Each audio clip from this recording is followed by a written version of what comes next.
Today, we're going to talk about something really powerful, a work of art, a story so true, so raw, that it was intentionally buried for decades by the very country it was about.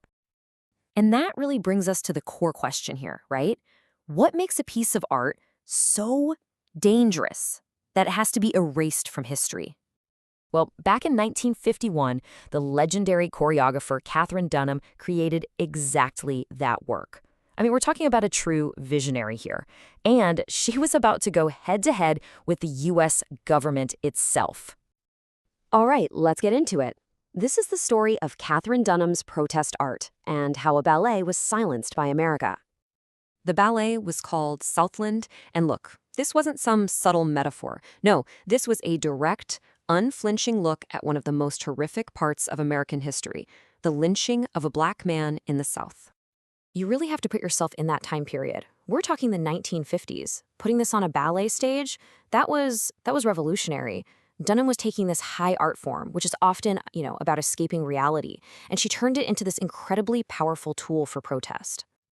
Okay, so what did people actually see on stage? Let's dive into what made Southland so incredibly radical. Yeah, Dunham did not pull any punches. The performance featured this unbelievably haunting scene of a lynching victim, but it also focused on the human side of the tragedy, right? It showed his wife mourning below, and the dance itself was this incredible blend of modern, ballet, and African Caribbean movements. It wasn't just a performance, it was pure political commentary. And that's really the heart of it, isn't it? Southland put American racism front and center on an international stage. For many, that was an act of incredible courage, but for the U.S. government, they saw it as betrayal. And this is where things get really intense. It's basically a showdown, art versus the state, right in the middle of the Cold War. So check out this timeline. Southland is created in 1951, right at the peak of McCarthyism, a really paranoid time in the U.S. So what does Dunham do? She premieres it in Santiago, Chile, not in the United States. Well, the U.S. State Department immediately started pressuring her to stop. And when she refused, the hammer came down.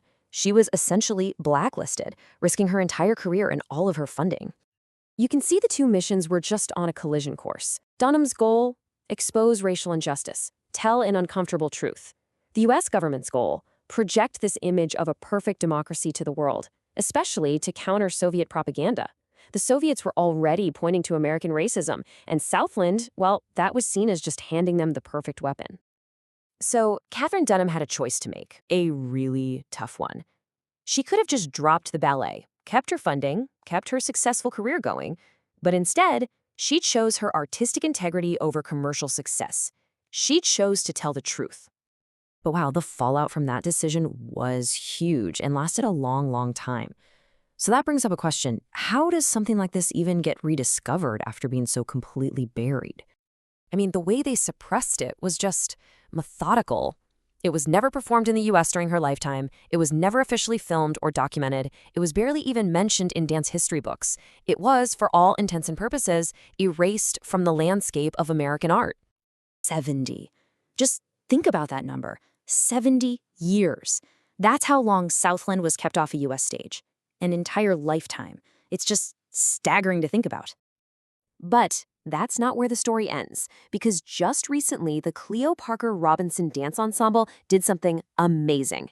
They brought Southland back. They gave it its first ever U.S. performance. I mean, talk about a legacy resurrected. So what's the big takeaway here? This story, it's so important because it reveals this long history of censorship against Black artists who try to talk about systemic racism. Dunham's story is a powerful but not unique example. And that just leaves you wondering, right? If a piece by an artist as famous as Katherine Dunham could be buried for 70 years, just how many other stories out there are still silenced?